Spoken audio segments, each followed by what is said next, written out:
It's brilliant to be able to spend some time with Kate today. Kate's been part of our church for quite a while, and like all of us, has very specific, very particular situations that she's facing at the moment. And it's brilliant to be able to spend some time with you, Kate.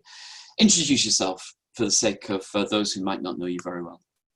I'm Kate. I am mum to Luke, who is 4.5, due to start school for the very first time in September. I work part-time, 2-3 days a week, as a human resources caseworker for the police, which means that I get involved when people are sick, falling out with each other, or being naughty. Okay, so it's kind of like a UN peacekeeper within an organisation. Lockdown's been tough for lots of us for lots of different reasons, but it's been particularly tough for you. And I don't know if you want to tell us a little bit about how the experience has been for the last few months for you. Yeah, the first couple of months were very, very, very hard. So I couldn't be furloughed. I had to keep working. And I managed to secure a nursery place, but at the last minute they decided to close because they couldn't afford to stay open. And Luke does have additional needs, which means he is very hyperactive, very impulsive, and likes to seek out sensory things, so climbing, running, jumping, anything.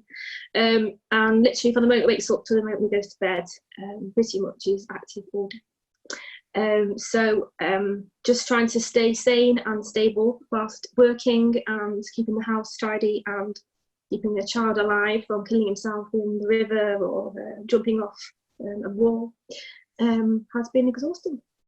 You're a single mum, and Luke's obviously had these needs throughout his life. At what point did you realise that Luke had additional needs?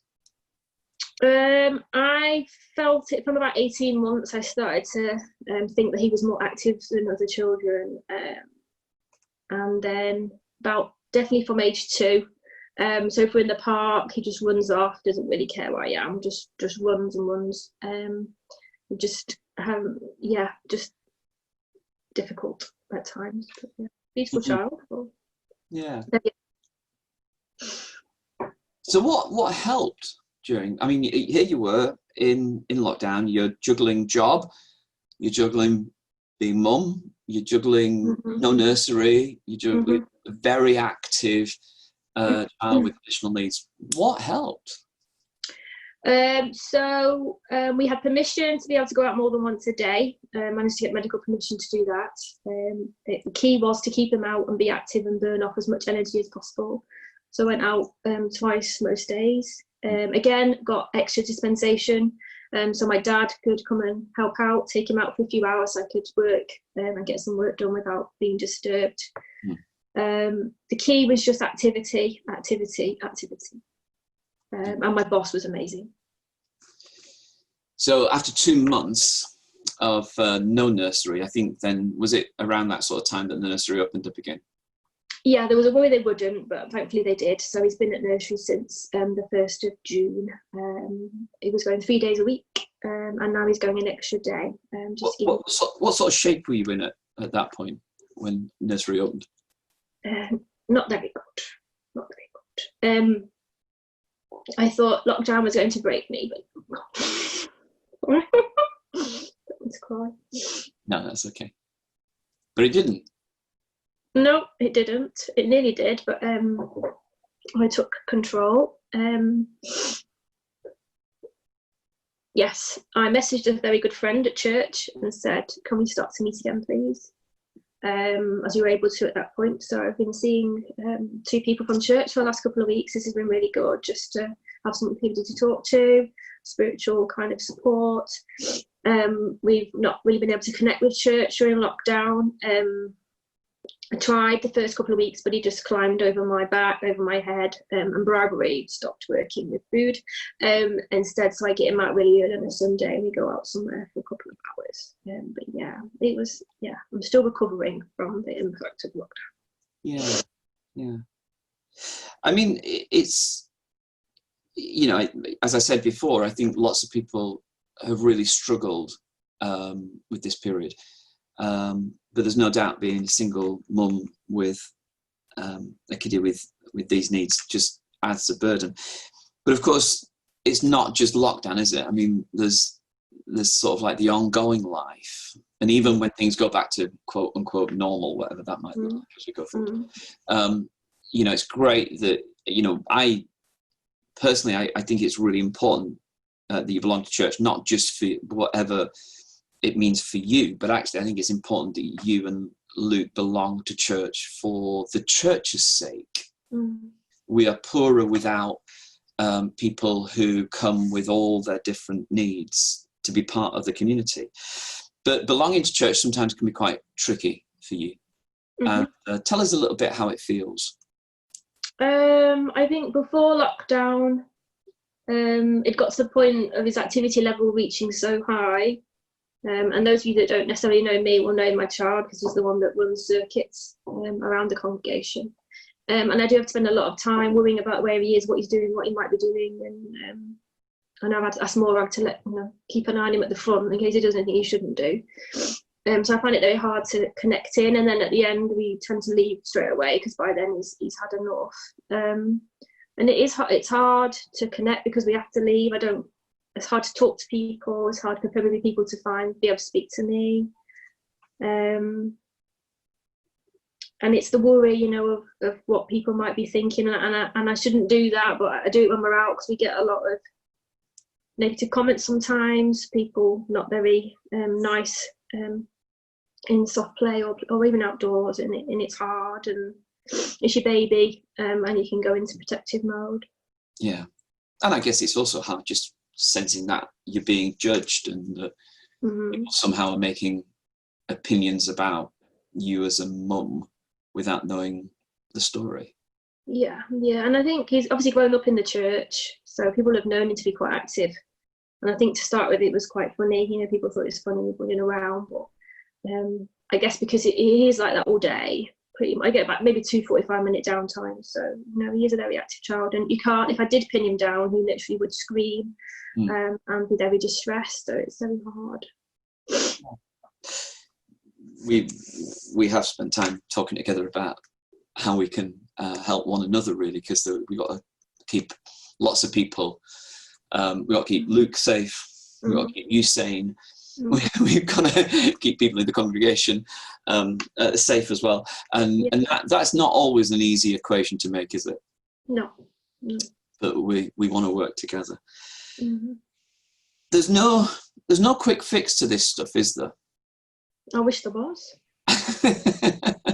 No, I've been on a therapeutic parenting course during lockdown though, which has been very helpful, which was 10 evenings on Zoom. And I've been putting some of those techniques into play, and they're proving helpful. But to do that, it's recognising that some of the difficult behaviour, like climbing up cupboards and swinging off curtains, is because he wants attention. And so to give that attention improves behaviour, but it means that I'm play. So it's tiring. Yeah.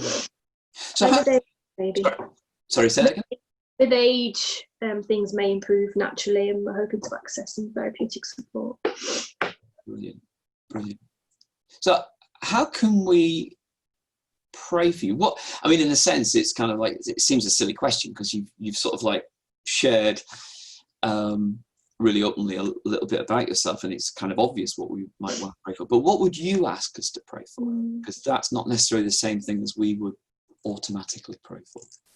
I think on the one hand, he starts school in September. I've been very anxious about it.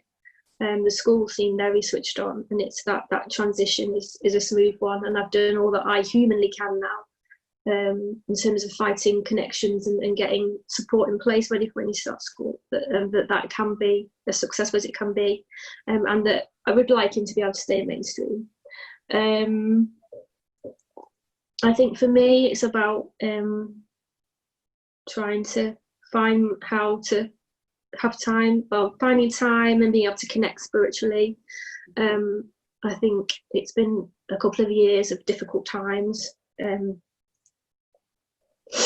Hang on. You're doing really well. You're doing really, really, really well. Yeah, So obviously losing my mum when Luke was just only like 18 months old, I think. So that was quite early on in him. And then obviously the difficulties, and I feel like I'm constantly fighting to get the right support in place.